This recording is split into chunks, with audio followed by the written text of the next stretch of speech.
Hello மக்களே, எல்லாருக்கும் வணக்கம்.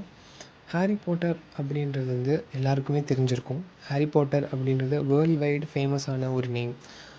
அண்ட் தென் ஒரு மூவியும் கூட. ஹாரி பாட்டர் மூவிஸ் வந்து வேர்ல்ட் வைடாக வந்து ஃபேமஸ். அது நம்ம தமிழ்லேயும் இருக்குது. ஸோ நான் வந்து பேசிக்காகவே ஒரு ஹாரி பாட்டர் ஃபேன் தான். ஹாரி பாட்டர் புக்ஸுமே இருக்குது. ஜேகே ரவுலிங் எழுதின ஹாரி பாட்டர் புக்ஸை பேஸ் பண்ணி தான் ஹாரி பாட்டர் மூவி வந்து எடுக்கப்பட்டுச்சு. பட் புக்கில் இருக்க நிறைய விஷயங்கள் வந்து ஹாரி பாட்டர் மூவிஸில் வந்து மிஸ்ஸிங். ஸோ நம்ம தமிழ் மக்கள் நிறைய பேர் வந்து அது தெரியாது. ஹாரி பாட்டர் புக்ஸ் வச்சுருக்கவங்க மேபி படிச்சிருக்கலாம். பட் நிறைய பேர் வந்து மூவி மட்டும் பார்த்துருக்கிறதுக்கான சான்சஸ் அதிகம். ஸோ அந்த எல்லாருக்குமே ஹாரி பாட்டர் புக்ஸில் வந்து என்ன இருக்குது அப்படின்றதையும் அதோடைய ஃபுல் ஸ்டோரி, ஹாரி பாட்டரோட ஃபுல் ஸ்டோரி ஜேகே ரவுலிங் எழுதினதையும் நம்ம வந்து தமிழில் இந்த சேனலில் பார்க்கலாம். ஸோ உங்களுக்கு இந்த வீடியோஸ் பிடிச்சிருந்துச்சுன்னா சப்போர்ட் பண்ணுங்கள். ஸோ நம்ம இந்த வீடியோக்குள்ளே போகலாம். First chapter, the boy who lived.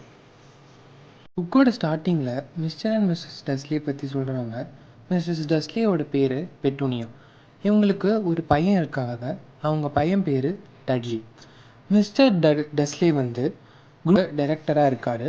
Mrs டஸ்லி வந்து ஹவுஸ் ஒய்ஃபாக இருக்காங்க. இவங்க லைஃப் நார்மலாக ஸ்மூத்தாக போயிட்டு இருந்தாலும் இவங்களுக்குள்ள ஒரு பெரிய சீக்ரெட் இருக்குது. அது யாராவது கண்டுபிடிச்சிருவாங்களோ அப்படின்ற பயம் அவங்களுக்கு அதிகமாக இருக்குது. அந்த சீக்ரெட் என்னென்னா, மிஸ்ஸஸ் டஸ்லிக்கு ஒரு சிஸ்டர் இருக்காங்க. அவங்க தான் Mrs Potter. Mr and Mrs பாட்டருக்கு ஹாரின்னு ஒரு பையன் இருக்காங்க. இது எல்லாமே அவங்களுக்கு தெரிஞ்சாலும் இவங்க வந்து பாட்டர் ஃபேமிலின்ற ஒன்று இருக்கிறதே இவங்களுக்கு தெரியாத மாதிரி தான் காமிச்சிப்பாங்க. ஏன்னா அவங்க நெய்பர்ஸ் உட்பட யாரும் இந்த உண்மையை கண்டுபிடிச்சிடக்கூடாதுன்றதில் அவங்க ரொம்ப உறுதியாக இருக்காங்க.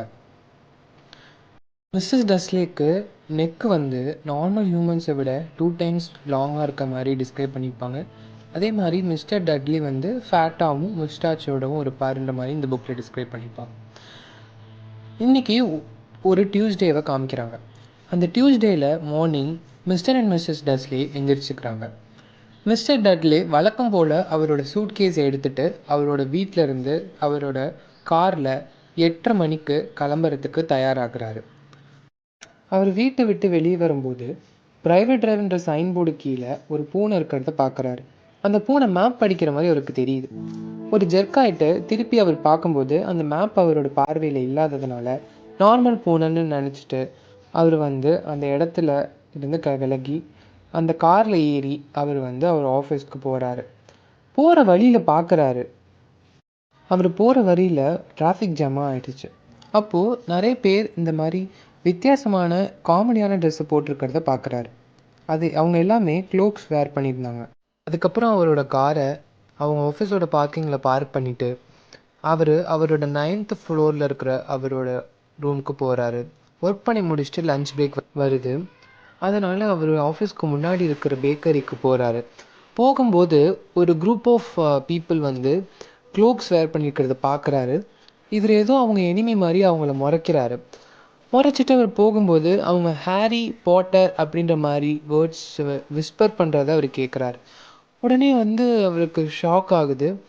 வேகமாக அவர் ஆஃபீஸ்க்கு போய் அவரோட செக்ரட்டரிகிட்ட டிஸ்டர்ப் பண்ணாதேன்னு சொல்லி கதவை சாத்திட்டு அவங்க ஒய்ஃப்க்கு கால் பண்ணுறதுக்கு ரிசீவரை எடுக்கிறாரு. பட் ஏன்னு தெரியல, அவர் அந்த ரிசீவரை திருப்பி வச்சிடுறாரு. ஏன்னா அந்த பாட்டர்ன்ற நேம் வேறு யாராவதா கூட இருக்கலான்னு அவர் நினச்சிக்கிறாரு. டைம் 5 o'clock ஆகுது. அவர் ஒர்க் முடிச்சுட்டு ஆஃபீஸ்லேருந்து வரும்போது ஒரு வயலட் க்ளோக் அணிஞ்சிருந்த ஒரு வயசானவர் வந்து, கவலைப்படாதீங்க, உங்களை மாதிரி மகிழ்ஸ் வந்து யூனோ ஹூ போனதை வந்து கொண்டாடணும், நீங்கள் இதை வந்து செலிப்ரேட் பண்ணணும்னு சொல்லி அவரை ஹக் பண்ணிக்கிறாரு. மிஸ்டர் டஸ்லிக்கு ரொம்ப வியப்பாக இருக்குது. யாருன்னே தெரியாத ஒருத்தர் வந்து அவர் ஹக் பண்ணதை பார்த்துட்டு அவரை ஷாக் ஆகிட்டு வேகமாக அவர் வீட்டுக்கு கிளம்புறாரு. வெளியில் பார்த்த அதே கேட் அங்கே வால் மேலே உட்காந்துருந்துச்சு. அதை பார்த்துட்டு ஷூன்னு சொன்னாலும் அது நகரவே இல்லை. இதை பார்த்துட்டு யூஸ்வலாக கேட்ஸ் இப்படி பண்ணாதேன்னு யோசிச்சுட்டே அவர் வீட்டுக்குள்ளே போகிறாரு. மிஸ்ஸஸ் டஸ்லி அவங்கள நல்லா வெல்கம் பண்ணுறாங்க. அதுக்கப்புறம் டின்னர் போது மிஸ்ஸஸ் டஸ்லி இன்றைக்கி அவங்க நெய்பரோட டாட்டரோட ப்ராப்ளம்ஸ் என்னென்ன நடந்துச்சு, அப்புறம் அவங்க இன்றைக்கி புதுசாக ஷாண்ட்ன்ற வேர்டை கற்றுக்கிட்டாங்க அப்படின்றத பற்றிலாம் அவங்களோட ஹஸ்பண்ட்டை சொல்லிட்டு இருந்தாங்க. இந்த டே பெட்டூனியாவுக்கு ஒரு நார்மல் டேவாக தான் போச்சு. ஆனால் மிஸ்டர் டஸ்ட்லேக்கு இது ஒரு நார்மல் டேவாகவே இல்லை, ஒரு டிஃப்ரெண்ட்டான டேவாக இன்றைக்கி இருந்துச்சு. இருந்தாலும் இது எதையுமே அவங்க ஒய்ஃப்ட்ட காமிச்சிக்காம நார்மலாக இருக்கிற மாதிரி ஆக்ட் பண்ணிட்டு இருந்தார். அவங்க போகிறதுக்கு முன்னாடி மிஸ்டர் டஸ்ட்லே நியூஸ் கேட்குறதுக்காக லிவிங் ரூமுக்கு வந்தார். அந்த நியூஸில் அவங்க என்ன சொல்கிறாங்கன்னா, இன்றைக்கி ஃபுல்லாகவே பகலில் ஆந்தைகள் வந்து பறந்ததை வந்து நிறைய பேர் பார்த்துருக்காங்க. அது மட்டும் இல்லாமல் ஷூட்டிங் ஸ்டார்ஸ் வந்து மார்னிங் இருந்ததையும் பார்த்துருக்காங்க. அது மட்டும் இல்லாமல் நிறைய பீப்புள் வந்து க்ளோக்ஸ் வேர் பண்ணிகிட்டு இருந்ததையும், இந்த மாதிரி டிஃப்ரெண்ட்டாக நடக்கிறத வந்து நியூஸில் பேசிகிட்டு இருந்தாங்க.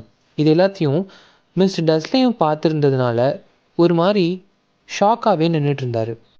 அப்போ அவங்க ஒய்ஃப் பெட்டூனியா 2 கப் டீ எடுத்துகிட்டு வந்து அவங்க ஹஸ்பண்ட்டை கொடுக்குறாங்க. மிஸ்டர் டஸ்லேக்கு இதை பற்றி இவங்கள்ட்ட கேட்கணும் அப்படின்னு தோணிகிட்டே இருந்துச்சு. இப்போ டஸ்லே சொன்னார், இங்கே பார்த்தியா, இந்த மாதிரி பகல்லையே ஆந்தைகள்லாம் வருது அப்படின்ற மாதிரி பேசிகிட்டு இருந்தார். அதுக்கப்புறமா மிஸ்டர் டஸ்லே வந்து அவங்க ஒய்ஃப்ட்ட ஹாரி பற்றி கேட்க நினச்சார். அப்புறம் அவருக்கு என்ன கேட்டார்னா, உன் சிஸ்டர் பற்றி ஏதாவது கேள்விப்பட்டியா அப்படின்னு கேட்டார். அவங்க ஒய்ஃபுமே கோவமாக இல்லை அப்படின்ட்டாங்க.